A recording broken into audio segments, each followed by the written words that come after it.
on the love of the Father. Briefly, I'm going to be very brief. The love of the Father. Let's open our Bibles to the book of John chapter 3. A popular verse, popular scripture that we all quote. We know it so well.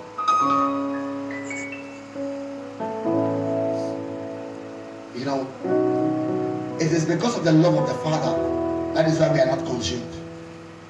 Because of the love of the Father, that is why we are still alive to date. If you think it's by your righteousness, I wonder where you would have been. But your righteousness is not of yourself.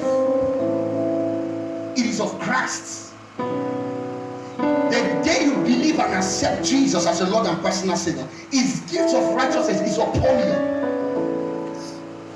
So your righteousness is not of yourself.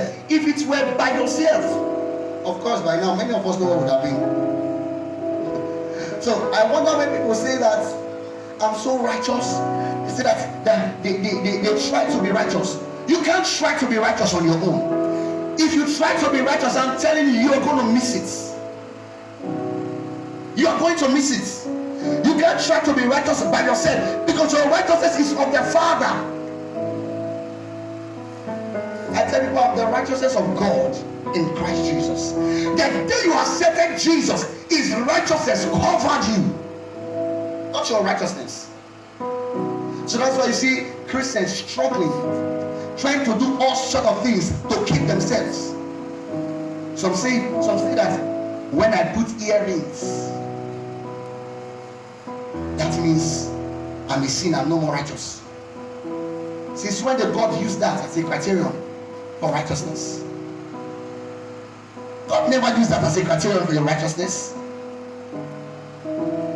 We are online right now, the Zoom app, you can join us. God never uses that as a criterion for your righteousness. No, God never uses that. It is Christ that comes on you that makes you righteous by Himself. So don't think putting earrings, clothes, or whatever is what determines your righteousness. Your righteousness is of Christ. And that is why an unbeliever can never be righteous. Because there is nothing like self-righteousness. There is nothing like that. You only have the righteousness of Christ. And the righteousness of God in Christ Jesus. And the righteousness of God in Christ Jesus. I'm so thankful. I'm so thankful. Blessed be God. If it were by my righteousness, by now I know where I would have been. I know. But by His own righteousness, He preserved me. Oh, thank you, Jesus. We love you, Father. We love you, Father. And in John chapter 3, verses 16, a popular scripture.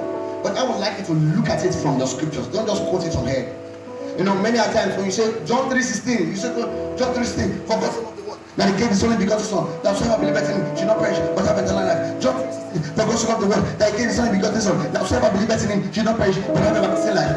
We just quote and quote and quote and quote, but we don't know what we are quoting. We just quote and quote and quote, but we don't know what we are quoting. John 3:16. So now I would like us to quote it directly from the scriptures.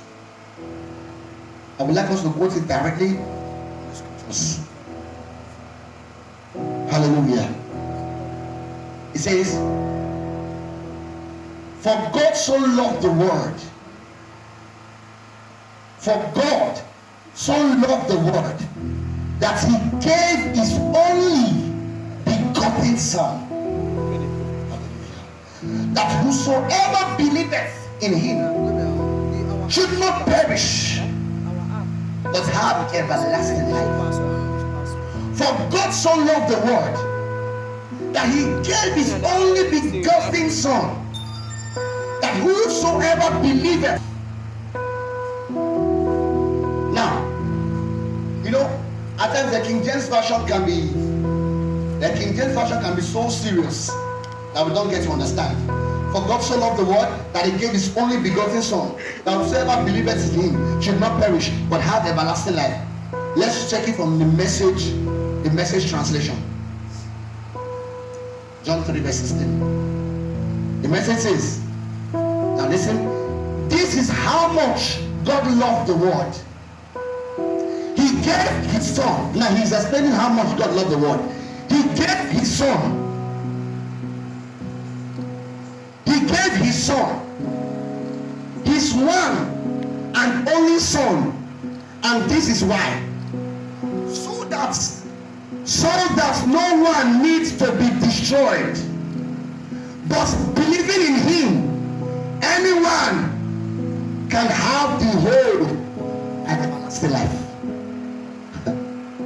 You see, the reason he gave his son is so that no one should be destroyed. What is the scriptures telling us? He said God had a plan for man. God's intention for man is that nobody should be destroyed. God's plan for us is that no man should be condemned. No man should be destroyed. God wants everybody saved. And he said, whoever believes in him should have eternal and everlasting life. You see, many of us, we condemn ourselves with our own hands. You see, this pandemic that have been going around the world, destroying the world, coronavirus and all that, going around the world. Many people have been saying, some say that it is God that brought the disease upon the world. It is God that brought this virus. I was listening to somebody's voice recording, and the person said, it's God that sent this virus upon the world, so that God will prove to the world that he is God. So I said, the sin of the world is too much, and God wants to use this virus to destroy the world, so that when God has destroyed the world will be humbled, and they will know that God is God. But I said to myself, is it the same God that saw the whole world in sin and sent his own son to come and die for us? Is it that same God that will decide to destroy his own children? If your child misbehaves, will you kill your child? No, you won't do that. That's not the God that we know. God will not send disease or virus to take away his children just to prove that he's God. Let me tell you, God does not need to prove to anybody that he is God. He is God all by himself. He did not prove to nobody that he is God. So stop sharing to the whole world and painting a picture that God is a wicked God. God is not a wicked God. The Bible says every good and perfect gift comes from God. Come from God. And the scripture we just read, he said, the reason he sent his son to earth, let this be in your consciousness. Until this remain in your consciousness, you will never see God like a father. Are you getting me? You will never see God like a father. He said he sent his son down to earth because he does not want anyone to be destroyed, that no one should perish, but that everyone should have everlasting life. So what is the end point? The end point is everlasting life. The Father wants every one of us to live an eternal life. He wants every one of us to have an everlasting life. Stop seeing God like one big giant monster. No, he is your Father. He's your Father. And he needs you to respond. It's not difficult to answer. All he asks is that just believe. Whosoever believeth in him will not perish, but have everlasting life. I'm bringing this message to you because of the times where we are in. Because of the period where we are in. You see things happening. You see coronavirus going around the whole world, COVID-19, and you think it's just one casual thing. This is a setup. This is a setup from the pit of hell. If you read through the book of Matthew chapter 24, you will see everything already there. This is part of the tribulation that is supposed to happen after the rapture. After the rapture. Now, what does the scripture say? The scripture has told us that we are going to see many difficult things happening in the world. Now, the devil is so cunning, so smart. Now, I hope you are getting what I'm saying. The devil is so cunning and so smart. And the devil understands that the time is getting close for rapture to begin. For rapture, where the saints will meet the Father. And the devil already understands there is rapture time. And the Bible, the scriptures explain that after rapture has taken place, that this tribulation tribulations, these persecutions will begin. But before it happened, the Christians, the saints, those that are saved would have already been taken. They will have already raptured to meet Jesus. But the devil is smart enough. He doesn't want the Christians to be raptured first before he brings this tribulation upon the world. And therefore, he's trying to inflict it upon the world. And that is how we Christians will go pray to say, this must not happen. That is what's happening. That is what's happening. Because this is just a virus. A virus does not just come on its own. A virus is always created by man. Just the way we have virus in our phones. Viruses are created by men. Men create virus and they also create antivirus against the virus. For example, a man that wants to move the markets, he will create a virus and inflict it. Also create an antivirus. So when the virus is going on, people start looking for the antivirus to counter that virus. Then you also look for him as the source. He starts selling the antivirus. That's the way virus is created. And that's the same way coronavirus have been created. A virus that was sent into the world. Why? They are trying to attack all saints. And guess what? There is already a vaccine for the virus, but the vaccine has refused to be released. Why? Because there is already a plan. There are many that will take the vaccine. There is a chip that will put into them to show that you have been vaccinated. But the chip, the primary purpose of the chip is so that everyone that has the chip can be controlled from one source. That's already linking to one government. As we speak right now, there is already a bill started last week for that chip. And that's the plan. So that everyone that takes the chip will be controlled. Are you seeing the plan of hell? That is what they are doing. So they are spreading the virus, and they say that any Christian that refuses to take this chip, they will be forced, bundled, and persecuted. So that some will bow. And that's why the Bible says, even the elect shall be deceived. And plus the Bible says, false prophets will arise. Have you not seen false prophets everywhere? There are false prophets everywhere. That's been fulfilled. And now, a disease has spread forth. That want to push people towards taking a vaccine that will give you a chip that will control the whole world. That is the plan. Now, this thing is supposed to happen after rapture has taken place. But the devil is smart enough trying to bring it before the rapture, because he knows we are already in the period of rapture. When is the period of rapture supposed to happen? The Bible says, at the gathering. At the gathering. What gathering was he talking about? The gathering of the Israelites. And the gathering of the Israelites has already begun. That's when Israel became a nation. It has already begun. The Bible says, in that period of gathering, that generation shall be alive. They shall not see. It says some of them shall not witness death until the rapture take place. So it means some of you looking at me, you're standing right here, you will never witness death. Rapture can happen any moment from now. Right now, it can happen because we are already seeing the signs that Jesus can say it happen. The disciples asked him, he said, Lord, when will these things happen? Jesus said, no man knows the day or the time. Only my Father which is in heaven knows. Then he said, but these are the signs that you will see. He said, nations shall fight against nations. Have we not seen that already? Was it not a few months ago that the country bombed America? Just a few months ago. Nations against nations. And the Bible says there shall be hatred against the whole of Israel. Now there is already hatred against Israel. The Bible also said, he said the headquarters of Israel shall be planted in Jerusalem. The headquarters of Israel is already planted in Jerusalem. That happened last year. The headquarters is already in Jerusalem. So you see, the signs has already begun. Bible says, when you shall see all these things, he said the end has not come. He said, but this is the beginning of sorrow. The beginning of sorrow. But he said, for the sake of the elect, this time shall be shortened, and the rapture shall happen, that we shall be taken up.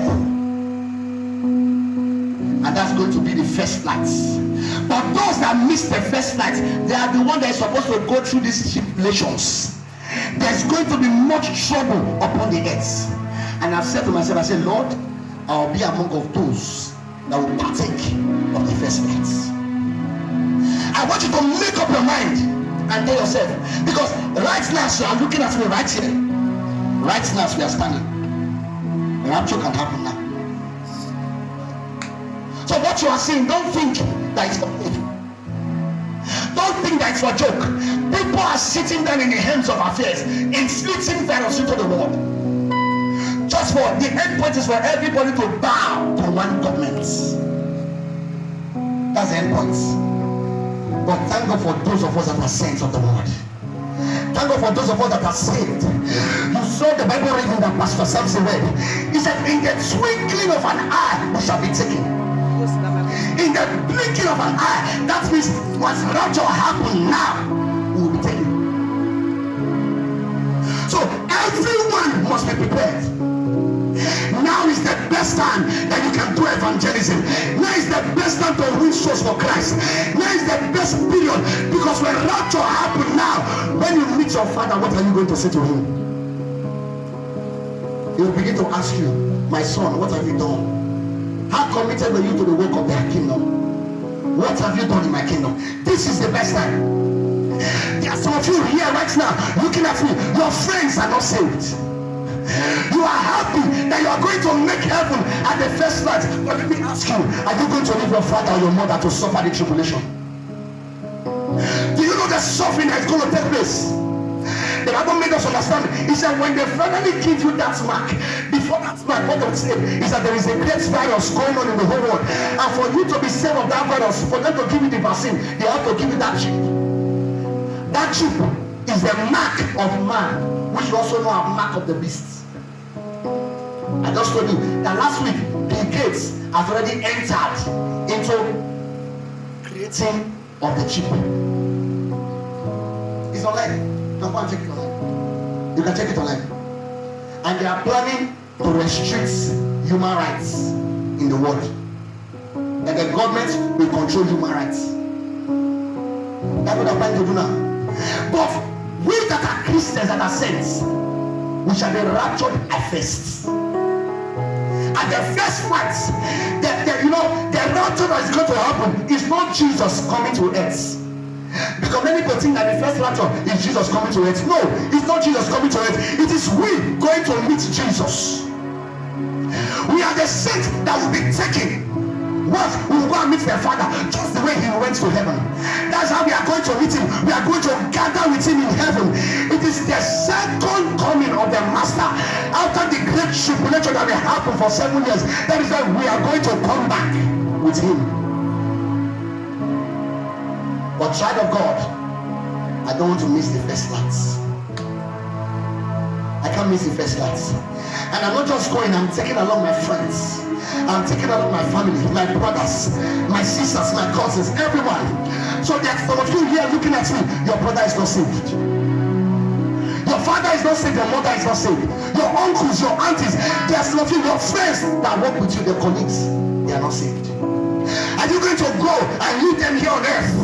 That they suffer is going to be so terrible. There's going to be such a great judgment upon the earth that any Christian that refuses to collect the mark, the chip, they will be carried, bundled into prison, beaten mercilessly, that they will be forced to receive it. Beaten so hard, they will be forced to receive it. Anybody that refuses, because then everybody will be under one government. Are you going to allow your people go through that? Now, the reason why they will say everybody must receive it is this. They will say to you that if you don't collect the vaccine, you are going to spread the virus to the whole world. You see, they have a point that if you don't take this vaccine, you will be infected with the virus, and you can spread this virus to the whole world. Therefore, you must take the vaccine. And in taking that vaccine, you'll be taking the chip. And with the chip, you can be controlled. Your mind can be controlled. And guess what? Immediately you take that mark. Once they mark you and you start the chip, immediately you take that mark, you have been doomed forever. No forgiveness, no mercy upon you. It is eternal. You have just judged yourself, eternal judgment. And you are going to suffer that. Those that refuse to take that, mark, they are going to suffer it for a period of 7 years. How long can you bear it? How long can you bear it? That's those that are going to enter the second flight. waiting for the second coming. How long can you stay? How much can you bear? You can't. You can't be for long. So it is better everyone get prepared for the first flights. Because me myself, I've told myself, Lord, any day you decide and say today is the day, today is the period, immediately the trumpet sound, child of God, I'm going. Because I know I'll be saved forever. He said, whosoever believeth in him should not perish but have eternal life. Are you here looking at me or hearing my voice anywhere in the world and you have not yet accepted the life of Jesus? You are at risk. You are at risk. Your brothers and your parents that have not accepted Jesus, their life is at risk. Their life is at risk already. Those that have not accepted the life of Christ, their life is at risk. You might preach for them and they don't receive. Child of God, don't relent. Go and pray for them.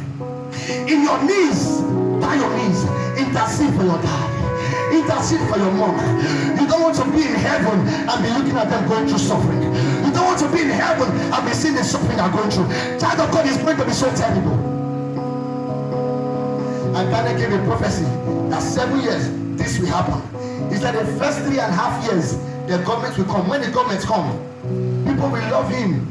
People will praise him. There will be so much confusion on the earth, but he will be able to resolve the whole confusion.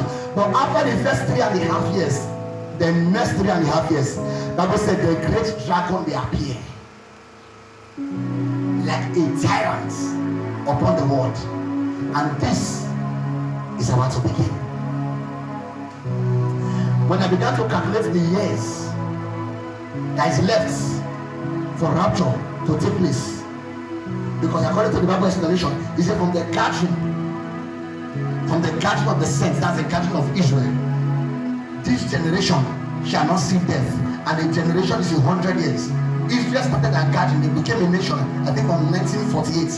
When you plus 100 years to that 1948, you discover that you just have about 22 to 24 years thereabouts to go.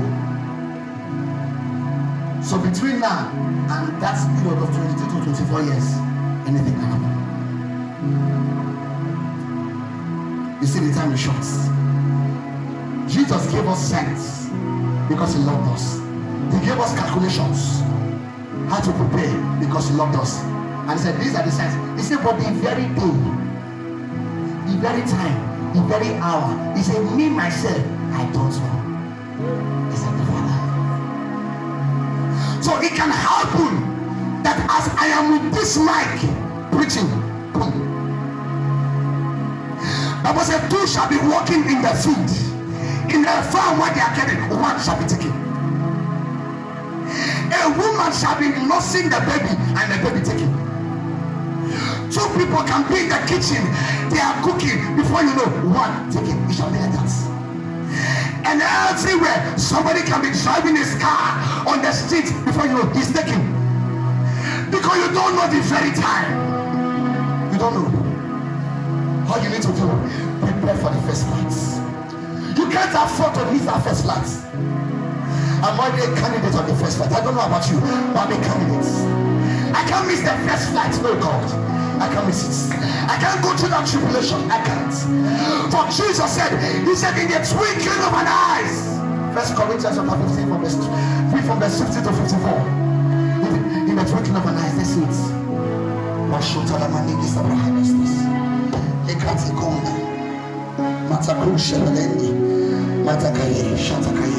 First Corinthians,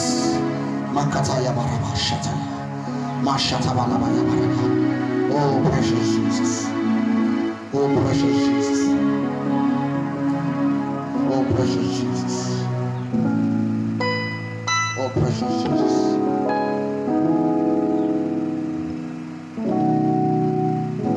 First Corinthians chapter 15. Oh shatter. I can't miss the first lights for anything in the world. I can't miss it. First Corinthians chapter 15, let's read from verse 50. It says, now this I say, brethren, that flesh and blood cannot inherit the kingdom of God. Now, he's saying this your flesh that you have now, this your flesh and your blood cannot inherit the kingdom of God. Neither does corruption inherit incorruption, because heaven is incorruption. Now, verse 54, verse 51 rather, it says, behold, I show you a mystery.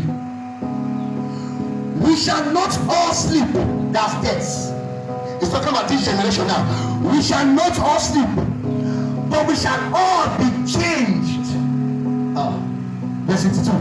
In a moment, this change will occur at once. In a moment, in the twinkling of an eye, at the last trump.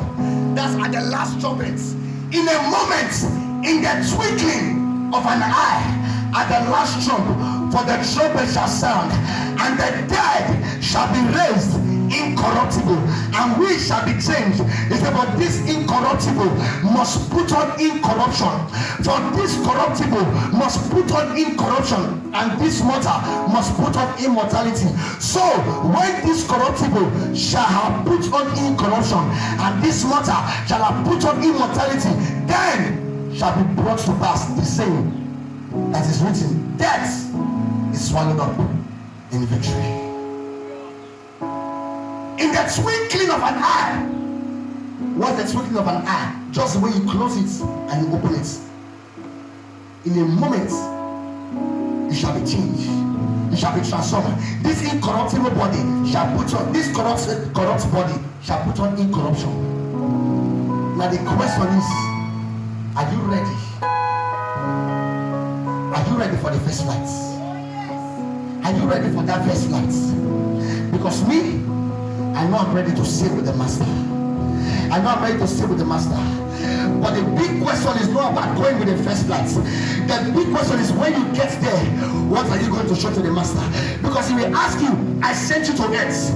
What did you do on earth? Earth is not our home. We came from somewhere. He said we are in the world, but we are not of the world. When you return back to heaven, what are you going to say to the master? How many souls have you won? Those friends that move around with you, have you ever preached the gospel to them? Have you ever told them about the Lord Jesus? The Lord will look at you and say, my child, what have you done? I sent you to earth. I didn't send you there just to look. I sent you to witches. Child, but if there are people around you, there are friends around you, they are not saying, Jesus is not happy. Jesus is not happy because the gospel must go around the world, and you are the one that will take the gospel around the world. It is time to speak to everybody. It's time to speak to your friends, speak to your father, speak to your mother, speak to your brother. After talking to them, even if they refuse, go on your knees. Father, touch the heart of my father, touch the heart of my mother. I can't leave them in this world. I can't leave them in this great tribulation. Oh, what joy will it be when you get to heaven on that day? You look by your right to see your dad. You look by your left to see your mom. You look by your middle. You see your friends. Your friend that you go to work together with. Your friend that you play with. You get to heaven, you miss them there with you. You cannot be there looking at them suffering. You will not be happy. You cannot be there. Oh, look at Lazarus and the rich man. Lazarus was in heaven. Look at what the rich man was suffering on it. No wonder the Bible says, what shall it profit a man if you gain the whole world and lose the soul? Child of God, is it because the pleasure that you have now, the great wealth that you have now, is that what will make you miss heaven? Is that what will make you miss the first that? No, gone to that. I will not allow my wealth, my prosperity. I will not allow pleasures of this earth make me miss the first rights. I'm not lying. It's time to say no to sin. It's time to say no to bondage. No. We have been made free in righteousness. Let's rise to our feet. We have been made free in righteousness. We have been made free. Jesus has given you a freedom in righteousness. Christianity is a life of freedom. I'm so glad. I'm so glad that I can live a life of freedom. I can live a life of freedom. Do you know what baffles me? That even I'm living the life of freedom, I'm not scared that I'm going to make heaven. Do you know that there are so many that are thinking right now, are you sure I'm saved? Are you sure I'm saved? Oh, when the trumpet sound now, are you sure I will make heaven? What gives me great joy is that I am not asking myself that question, because I know that the trumpet shall sound now. If it shall sound now, both me and my household, I know we are making it. I know we are taking the first flight. Hallelujah. Hallelujah. Hallelujah. There is only one question you ask. How many souls are you taking along with you? This is the best time. This is the best time to work for the Lord. The best time. You are called for anything for the kingdom. Rush. Do it. They call you come to church. Rush. Do it. This is the time when the Lord start reckoning. At the end time is the time when you start marking points, adding to your point, adding to your record. Anybody you see that has not given life to Christ, tell the person rapture is about to happen. Have you received Jesus? Person tell you, person it's not hard, it's not hard. All you need to do, accept Jesus. His righteousness will come upon you. You don't need to kill yourself and begin to and help yourself. No. Just accept Jesus. His righteousness will be upon you. Go to church, that's all you need. Once you accept and you believe Jesus, you have been saved. How many are you going to bring to the kingdom? Because that's what the Father will ask you. It's not enough to make it to substance. That's what He will ask you. Thank you, Jesus. Thank you, Jesus. Thank you, Jesus. Thank you, Jesus. Thank you, Jesus. Nobody great. Nobody greater. Nobody greater than you.